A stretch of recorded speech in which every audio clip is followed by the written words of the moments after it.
নমস্কাৰ, আপোনালোক সকলোকে মোৰ ইউটিউব চেনেল আসাম এক্সাম কৰ্ণাৰলৈ স্বাগতম জনাইছোঁ।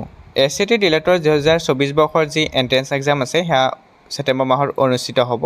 তাৰ আগতে 2023 চনৰ যিখন কাট অফ ৰাউণ্ড আছিলে প্ৰথম ৰাউণ্ডৰ সেই বিষয়ে অলপ জনাব বিচাৰিছোঁ। ডায়েটত বা গভটত কিমান ছিট পালে, কিমান নম্বৰ পালে ছিট পাব আৰু প্ৰাইভেটত কিমান নম্বৰ পালে ছিট পাব। বৰপেটা ডিষ্ট্ৰিক্টত যিহেতু এটা বৰপেটা ডিষ্ট্ৰিক্ট দেখুৱাইছোঁ আপোনালোকক, প্ৰত্যেকটো ডিষ্ট্ৰিক্টৰ বেলেগ বেলেগ। বৰপেটা ডিষ্ট্ৰিক্টত যিহেতু 6খন কলেজ আছিল, গতিকে কাট অফটো কম গৈছিলে আৰু যিবিলাকত কলেজ কম গৈ থাকে তাত কাট অফটো বেছি যায়।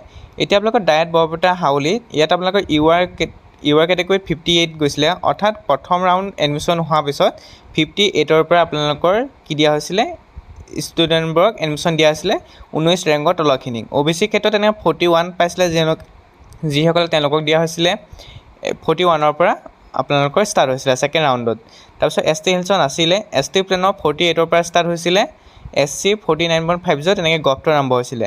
তাৰপিছত আপোনালোকৰ Bajali teacher training college Barpeta যিখন প্ৰাইভেট হয়, তাত আপোনালোকৰ 48ৰ পৰা আৰম্ভ হৈছিলে, ৰেংক 70ৰ পৰা ষ্টাৰ্ট হৈছিলে। অৰ্থাৎ আপোনালোকৰ 48ৰ আগৰখিনি যিসকলে আপোনালোকৰ ধৰি লওক 50, 60, 70 পাইছিলে আউট অফ 100ৰ ভিতৰত তেওঁলোকক এডমিশ্যন হৈ গ'ল। তাৰপিছত যিখিনি বাকী থাকি গৈছিলে সেইখিনি 48ৰ পৰা ধৰা হৈছে কাট অফ, অৰ্থাৎ 48ৰ পৰা ছেকেণ্ড ৰাউণ্ডত এডমিশ্যন দিয়া হৈছিলে। তেনেকৈ আপোনালোকে প্ৰত্যেকখন কলেজৰে চাব পাৰে। যিবিলাক ডিষ্ট্ৰিক্টত বেছি কলেজ আছে তাত কাট অফ ৰাউণ্ডটো কম হয়। মই আগতে কৈছিলোঁ আপোনালোকক যে যেতিয়া আপোনালোকে এপ্লাই কৰিব এনেকুৱা ডিষ্ট্ৰিক্ট এটা বাছি ল'ব য'ত আপোনালোকৰ কলেজৰ সংখ্যা বেছি আৰু যাতে ছিট পোৱাটো সহজ হৈ পৰে।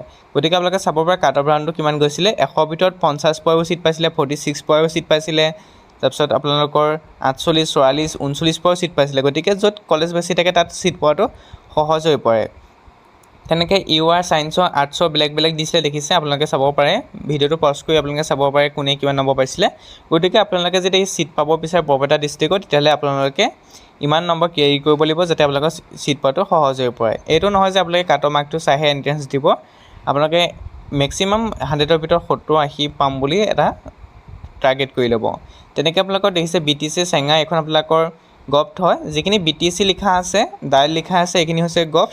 আৰু যিবিলাক নৰ্মেল স্কুল লিখা আছে, বজালী TT কলেজ আছে, সেইবিলাক হৈছে আপোনালোকৰ প্ৰাইভেট।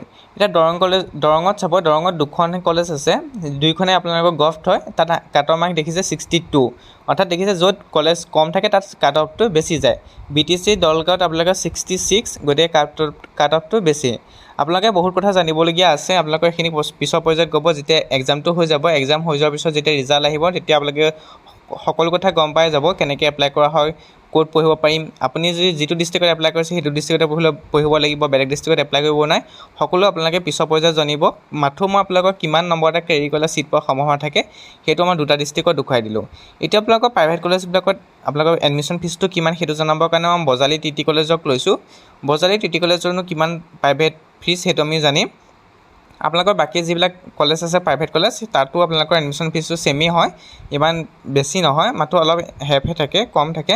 কিন্তু যিটো আপোনাৰ ডায়েটে দিছে, আপোনালোকৰ যিটো SAT ডিলেটে দিছে এডমিশ্যন ফিজ, সেইটোৰ ওপৰত ডিপেণ্ড কৰি আপোনালোকৰ বজালী TT কলেজে এডমিশ্যন দিয়ে। গতিকে আমি যদি ইয়াত আপোনালোকে কলেজৰ ৱেবছাইটত আহি চাওঁ, ইয়াত দেখিব ফাৰ্ষ্ট আৰু ছেকেণ্ড ছেমিষ্টাৰ কাৰণে আপোনালোকৰ 27,000 টকা, থাৰ্ড আৰু ফ'ৰ্থ ছেমিষ্টাৰ কাৰণে 27,000 টকা। অৰ্থাৎ এবছৰত আপুনি 27,000 টকা দিব লাগিব আৰু ছেকেণ্ড বছৰটোত 27,000 টকা দিব লাগিব। 2টা ছেমিষ্টাৰত আপোনালোকে 7 7 14 40 54,000 আপোনালোকে পে'মেণ্ট কৰিব লাগিব 2টা বছৰত। গতিকে আপোনালোকে প্ৰাইভেট কলেজত 54,000, কোনোবাখনত অকণমান বেছিও হ'ব পাৰে, কমো হ'ব পাৰে। গতিকে আপোনালোকৰ 50-60 ভিতৰতে আপোনালোকৰ প্ৰাইভেট কলেজবিলাকত থাকিব। আৰু প্ৰাইভেট কলেজত আপোনালোকে ইয়াত ইনটেক কেপাচিটি 50 বুলি কৈছে, কিন্তু 100টো দিয়া দেখা যায়। গতিকে আপোনাৰ ছিট পোৱাটো অলপ প্ৰাইভেট কলেজত সম্ভাৱনা বেছি, কিন্তু গভটত আপোনালোকৰ ছিট পোৱাটো অলপ টান হৈ পৰে, যিহেতু তাত কাট অফটো হাই যায়। আপোনালোকৰ যদি কিবা কুৱেশ্যন থাকে কমেণ্ট কৰি জনাব, মই সেই কমেণ্টবোৰৰ ওপৰত ভিত্তি কৰি আপোনালোকৰ ভিডিঅ' দিবলৈ চেষ্টা কৰিম। আপোনালোকৰ যাতে সেই যিবোৰ প্ৰব্লেম থাকে বা যিবোৰ কুৱেৰিজ থাকে সেইবোৰ সমাধান কৰিব পাৰি। যদি আপোনালোকৰ কিবা থাকে ডিলেটৰ ওপৰত আপোনালোকে কমেণ্ট কৰি জনাব, মই আপোনালোকৰ তাৰ ওপৰত এটা ভিডিঅ' বনাই আপোনালোকক যিখিনি আপোনালোকৰ ডাউট আছে সেই ডাউটখিনি আপোনালোকক মই ক্লিয়াৰ কৰি দিম।